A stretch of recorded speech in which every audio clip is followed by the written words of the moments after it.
In 19th-century New Orleans, the city itself was a contradiction. Music floated in the streets, markets thrived with commerce, and grand homes lined the riverbanks, while the invisible chains of slavery bound lives in ways most people refused to acknowledge. At first glance, the city appeared civilized, orderly, and cultured, yet beneath that polished surface lurked a secret that few dared to name.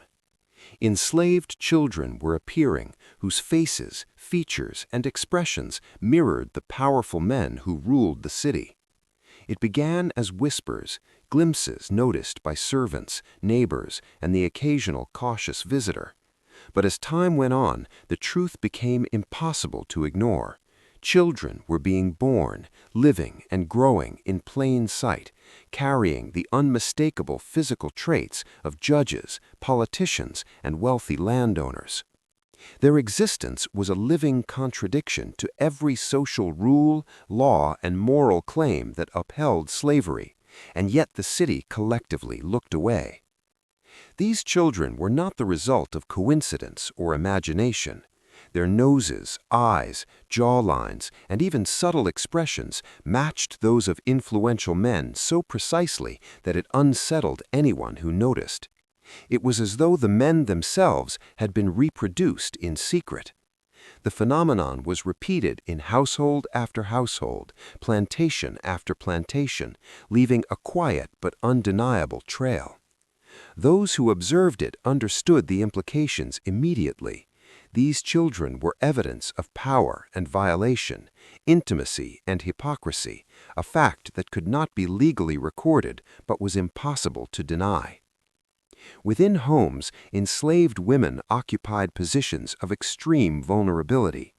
Working inside kitchens, nurseries, and main halls, they were under constant surveillance, yet paradoxically close to the private lives of those who held immense power. The law provided them no protection, so their bodies and their children became instruments of control. When children were born under these circumstances, the master's responses varied. Some were kept close but unacknowledged, others sold or moved to distant plantations, and some were given subtle privileges to avoid raising suspicion. In every case, the existence of these children posed a problem that could not be solved openly, and yet society's response was always the same: silence. News of the phenomenon did not reach the newspapers in any meaningful way.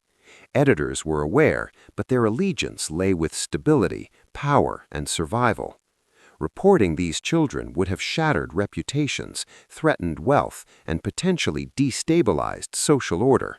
So when mentions appeared, they were framed as coincidence or dismissed as rumor.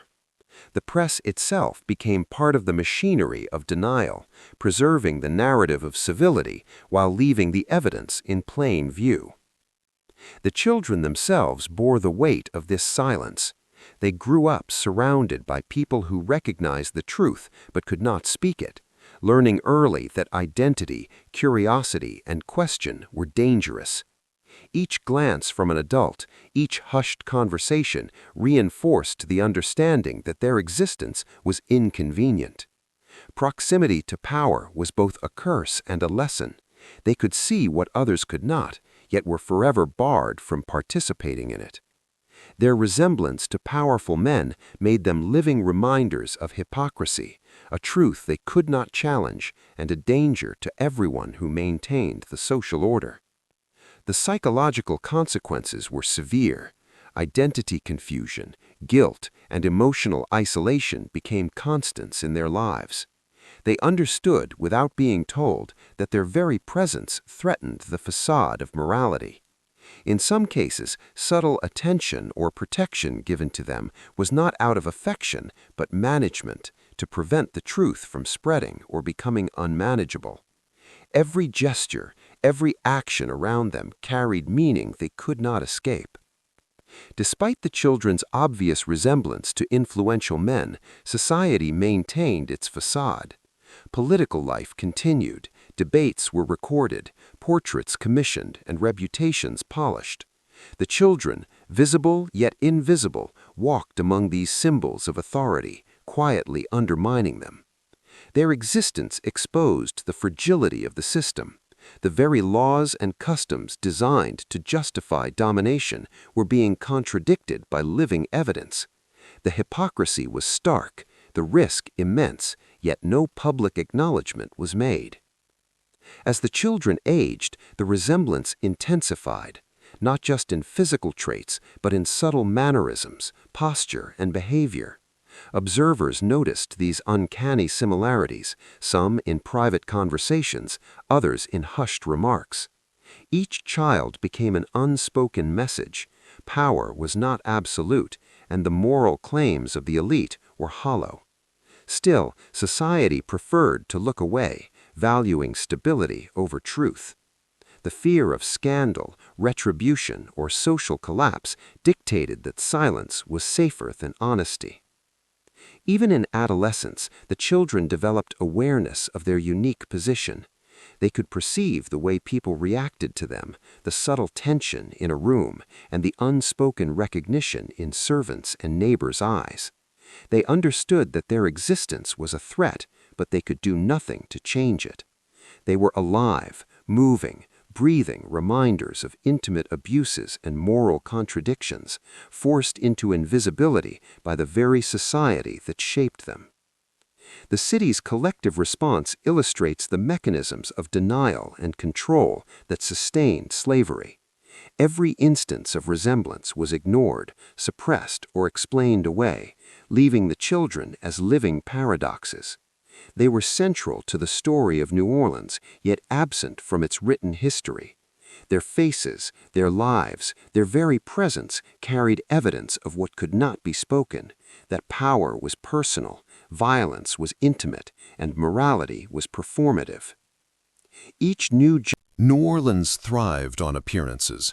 Its grand mansions, cobblestone streets, and bustling markets gave the impression of civility and refinement.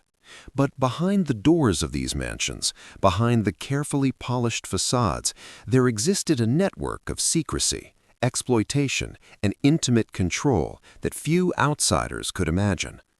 Powerful men, politicians, landowners, and businessmen maintained public personas of morality, virtue, and authority.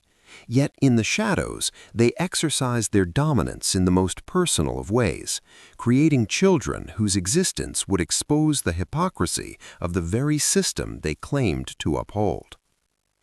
These children were not born into ordinary circumstances. Each represented the intersection of coercion, privilege, and the unspoken abuse of power. Enslaved women, bound by law and social expectation, had no means of refusal. Their bodies were instruments of control, their reproductive capacities exploited as part of a wider system that considered them property. Any child born of these encounters became a living contradiction to the laws and moral codes that sustained the city. They embodied intimacy that the city could not publicly recognize, yet everyone around them saw the evidence. Observers, servants, other enslaved people, and occasionally sympathetic neighbors noticed patterns that were invisible to the general public. A child with an unusual resemblance would draw attention: the tilt of the head, the curve of a jawline, the sharpness of an eye. These observations circulated quietly, forming a network of knowledge that the public, the press, and the authorities ignored. In a society that relied on distance and separation to maintain order, these children collapsed boundaries. They were intimate evidence of violence, coercion, and the hypocrisy of public virtue. The men responsible understood this, which made the children dangerous in ways that could not be legislated. The fear was not in the children themselves, but in what they represented. If acknowledged, their existence would confront the city with the truth that power was not abstract, that morality was performative, and that the public image of authority was carefully curated to hide intimate transgressions. Denial, secrecy, and careful management became the only viable response.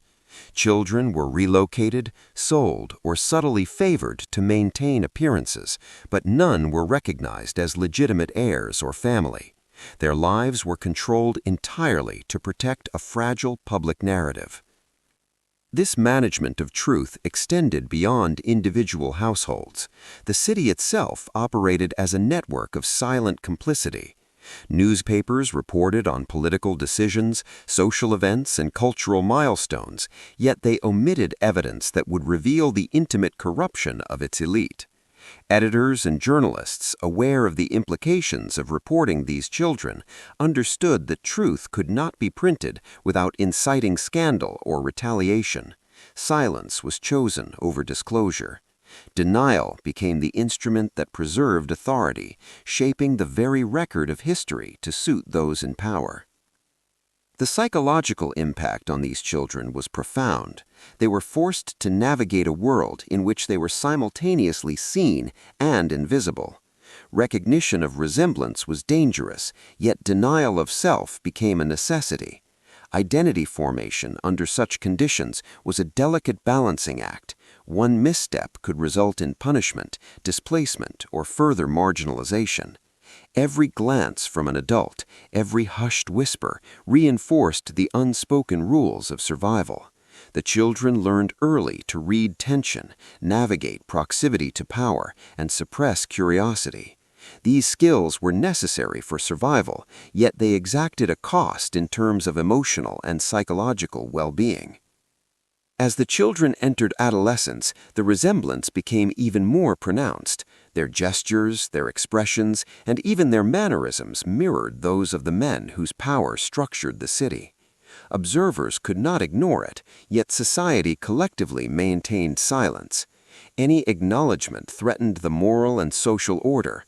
The children's presence became a quiet, persistent challenge to authority, a living contradiction that the city tolerated only by pretending it did not exist. The story of these children also exposes the hypocrisy of public virtue. Politicians, preachers, and landowners publicly defended morality, religion, and the sanctity of law. They participated in debates, gave speeches, and crafted legislation, all while privately violating those very principles. Their children, invisible witnesses to this duplicity, symbolized the failure of a system that demanded obedience and propriety from everyone except those in power. Their existence revealed the intimate ways in which authority was exercised and abused, demonstrating that law and morality were tools selectively applied to maintain control. Even among the enslaved population, these children were recognized as different. Some were treated with subtle favor to minimize attention, while others were kept distant to prevent scandal. Relationships between servants, overseers, and enslaved women were influenced by the presence of these children. Everyone understood, without speaking aloud, that these children carried meaning beyond their age or role. Their resemblance to powerful men rendered them simultaneously visible and dangerous, a truth too delicate to articulate, yet too obvious to ignore. Over time, multiple generations of children reinforced the pattern. The city became habituated to the quiet presence of these reminders of intimate abuse and hypocrisy. Each new child subtly shifted the moral landscape, undermining claims of racial separation and moral superiority. Their existence challenged the ideology that justified slavery, revealing the cracks in a system that claimed legitimacy while functioning through secrecy and coercion. The endurance of this phenomenon demonstrates the persistence of systemic hypocrisy. Even as the city grew in wealth and influence, the same patterns continued. Children resembling powerful men were born, observed, and quietly managed to protect public narratives. Each generation of children carried the weight of history, embodying truths that society systematically ignored. The cycle of denial, concealment, and selective acknowledgement sustained authority, while leaving the psychological and social toll on the children and their mothers invisible. By adolescence and adulthood, these children often developed heightened awareness of social dynamics and the precariousness of their positions. They learned to navigate interactions with discretion, understanding which questions were dangerous and which gestures carried meaning. Their survival depended on subtlety, observation, and restraint. In this way, the children themselves became historians of unspoken truth, silently chronicling a reality that official records omitted.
By the 1830s, New Orleans had become a city of striking contrasts. Its wealth, power, and cultural influence were undeniable, yet beneath the glittering surface, a quiet conspiracy of denial persisted. The discovery of children who resembled powerful men was no longer a rarity. It had become a persistent, uncomfortable reality. Households, streets, and neighborhoods all carried subtle evidence of this truth, but the city's mechanisms of silence, invisibility, and social control ensured that it remained officially unacknowledged. The children themselves became inadvertent witnesses to the inner workings of the elite. They observed dinners, meetings, and family interactions that revealed the intimate contradictions of those in power. In some households, subtle gestures, like a glance shared between adults or the cautious positioning of a child in the room, served as a silent acknowledgement of the child's parentage. Yet for outsiders and public records, no trace existed. Their existence was a living secret, recorded in the memory of those who dared to see, but erased from any written account. Newspapers, despite their coverage of public affairs, elections, and social events, ignored these children entirely. Editors were aware of the stories circulating among the elite and their households, but reporting them would have invited disaster.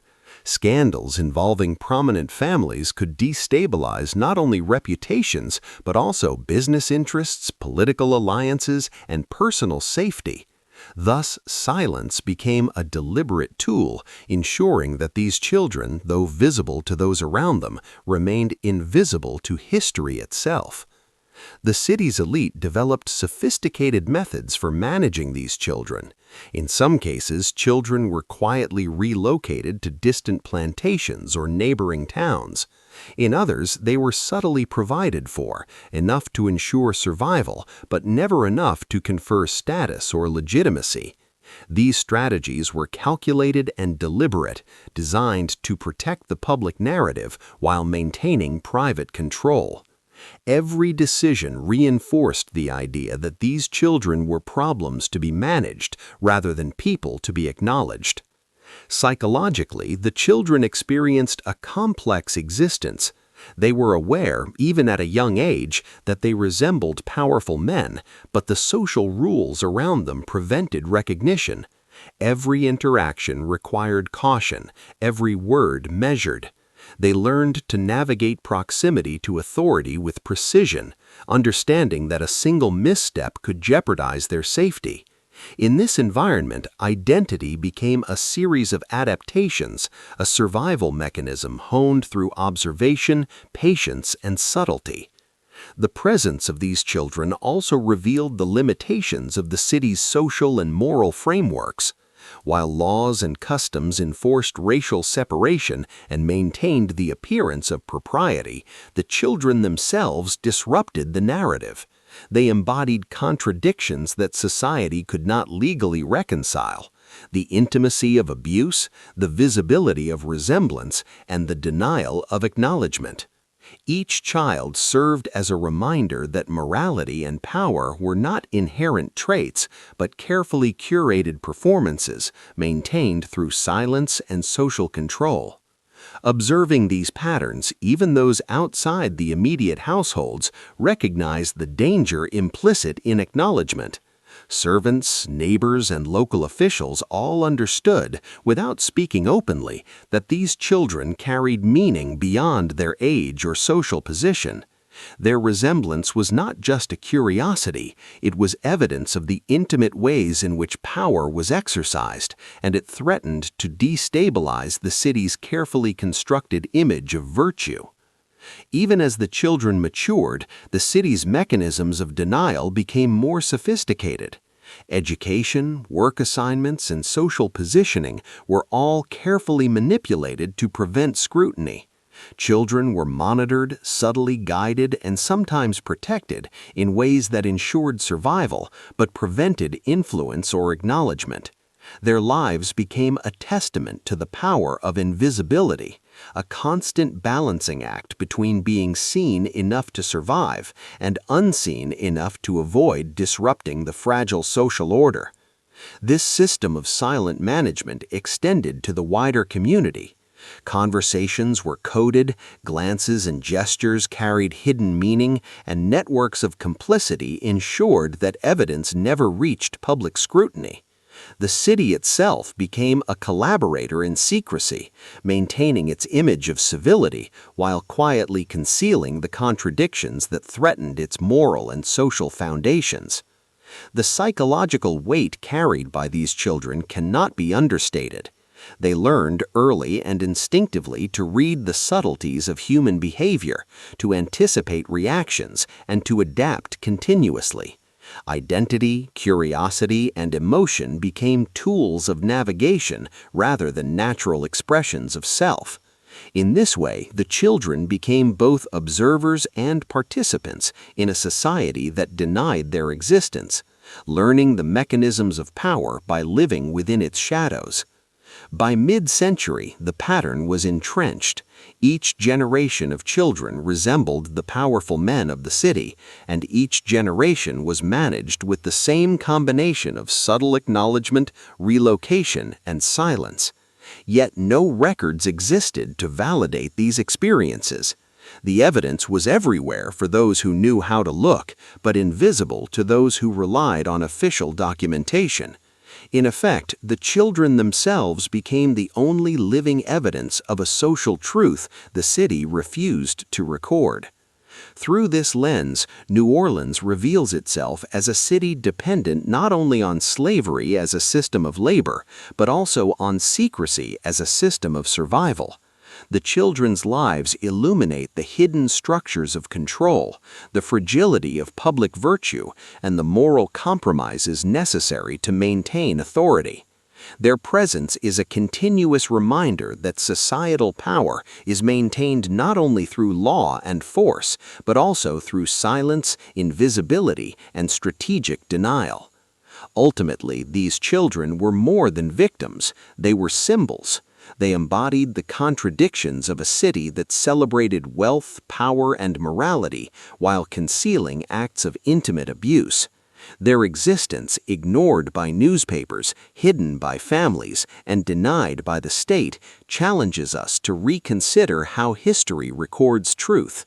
It is a reminder that some of the most significant stories are those deliberately left untold, and that the evidence of power's misuse can live on silently in the faces and lives of those society tries to erase.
By the 1840s, New Orleans had grown into a city where wealth and influence were not just measured by land and commerce, but by the ability to control narrative.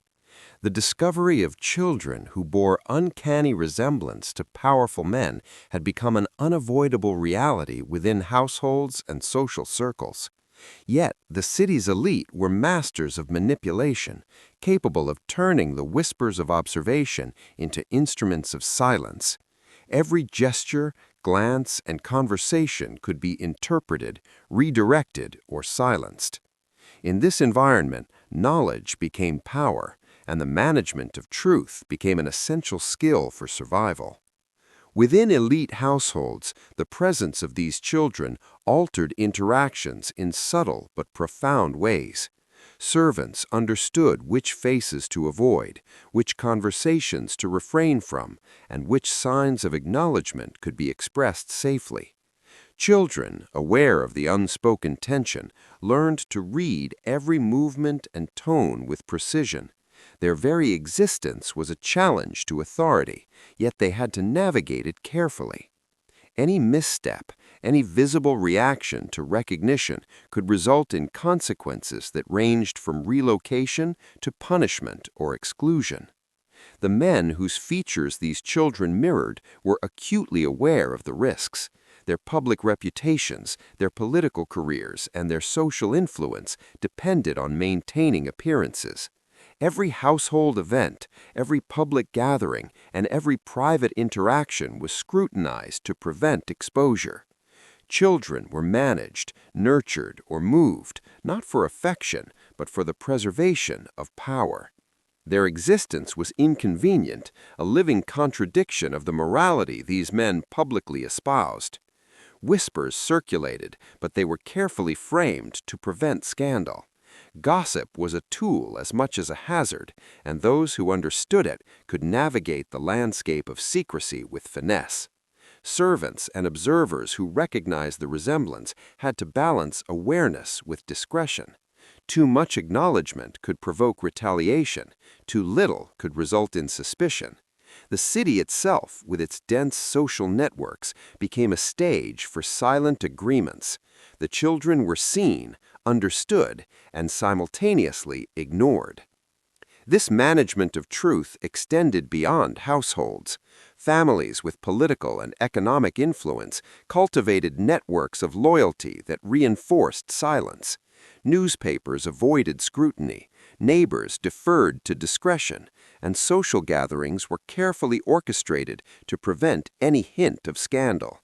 The children's existence, though visible, was rendered invisible in the public record. Every maneuver, from subtle gestures to strategic relocation, was designed to protect reputation, power, and authority. Psychologically, the children grew up under constant surveillance, learning early that their existence was both acknowledged and denied. They learned to read the room, anticipate reactions, and navigate complex social dynamics. Identity was never a simple expression. It was a careful negotiation between visibility and invisibility. Their awareness of resemblance gave them insight into the behaviors, weaknesses, and hypocrisies of the powerful, but it also exposed them to continuous risk. Survival required observation, discretion, and a nuanced understanding of human behavior that few adults mastered. Education and labor were also carefully controlled. Children were taught enough to survive and integrate into society, yet kept from gaining influence or recognition that could disrupt the fragile balance of appearances. Their skills, knowledge, and abilities were guided to serve the household or community in ways that reinforced silence. Any demonstration of exceptional talent or independence was carefully managed to avoid drawing attention to their unique position. The city had learned to manage not just property, but truth itself, and these children were at the heart of that system. In the public sphere, the children's resemblance remained unspoken but evident. Observers noticed the uncanny similarities in posture, gestures, and expression, yet they too participated in the city's culture of denial. The power of resemblance was contained not by law, but by social convention, fear, and the unspoken understanding that to acknowledge truth was to risk chaos. The children's presence became a persistent, quiet threat to authority, forcing everyone around them to navigate reality with caution and restraint. Even as these children reached adulthood, the dynamics of recognition and concealment persisted. They understood the stakes of observation, the consequences of exposure, and the intricate social rules that governed their lives. Every interaction with powerful men, every social encounter, every casual remark carried layers of meaning. Their existence was a constant negotiation, a balancing act between survival and truth. They bore witness to the intimate contradictions of society, learning not just how power operated, but how it concealed its most damaging evidence. Ultimately, the story of these children illuminates the broader mechanisms by which power protects itself.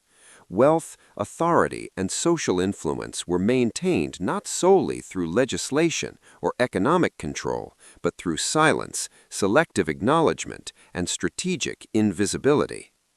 The city of New Orleans exemplified this principle. Children who could expose intimate hypocrisy were rendered invisible, their lives carefully managed to maintain the illusion of virtue. Their experiences reveal a system in which reality is molded to serve the interests of the powerful, demonstrating that the machinery of authority depends as much on secrecy as on overt force. Through the lens of these hidden lives, we see the city as both a stage and a participant in the preservation of power. The children, though denied acknowledgement, carried the memory of private truths that the city refused to record. Every glance, every whispered conversation, and every gesture became part of a network of unspoken understanding. These children were witnesses, interpreters, and ultimately symbols of the moral compromises necessary to maintain authority in a society built on denial and appearance.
By the 1850s, New Orleans had firmly established itself as a city of wealth, culture, and influence, yet beneath its surface thrived a network of secrecy that had spanned generations. The children who bore the uncanny resemblance to powerful men were no longer rare occurrences. They were an enduring, living reminder of the intimate abuses and hypocrisies of the elite.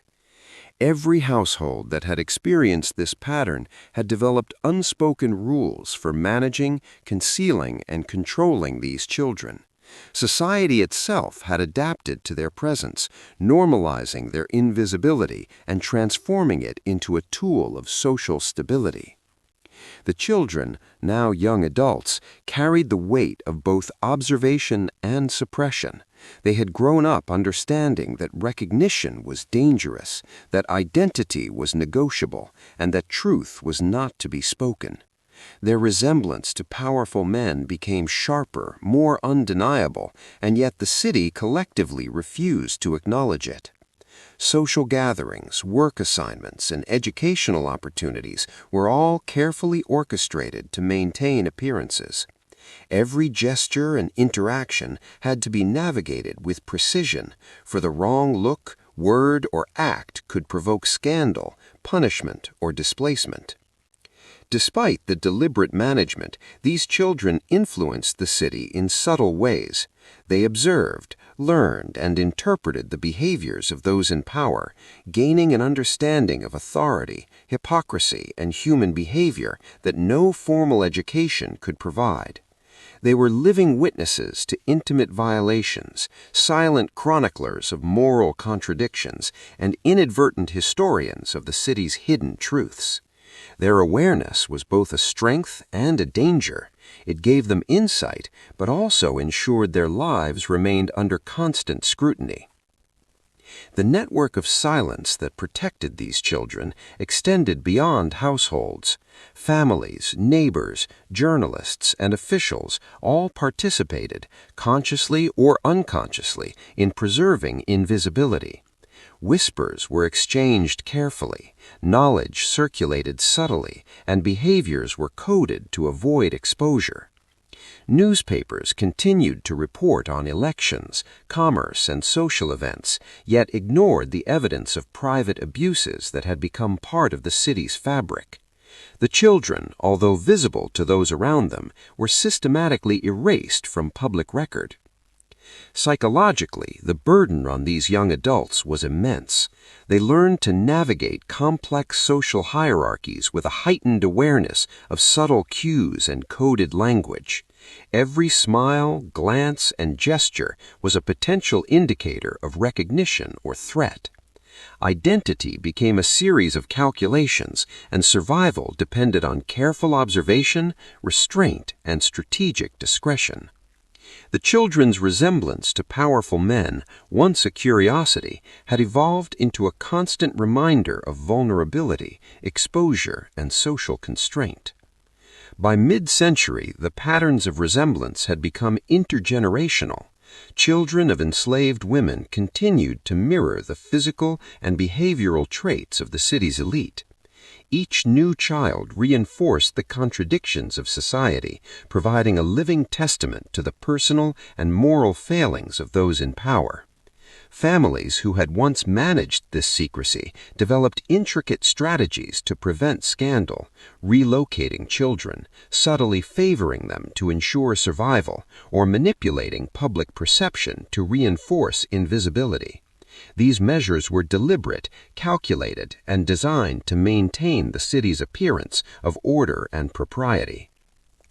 The legacy of silence extended beyond individual families and households. Entire neighborhoods, social networks, and political circles participated in a culture of selective acknowledgement.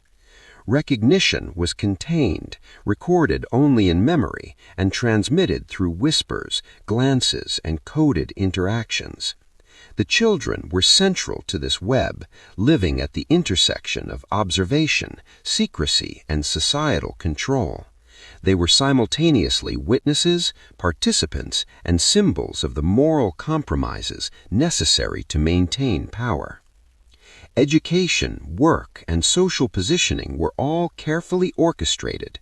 The children were allowed access to enough knowledge and skill to navigate society, yet kept from gaining influence or recognition that could challenge the fragile social equilibrium.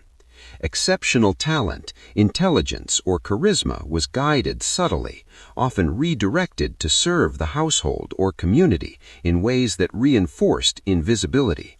Their lives became a study in survival, adaptation, and the exercise of observation as a tool of self-preservation. Publicly, the children remained invisible, yet their presence continued to challenge authority.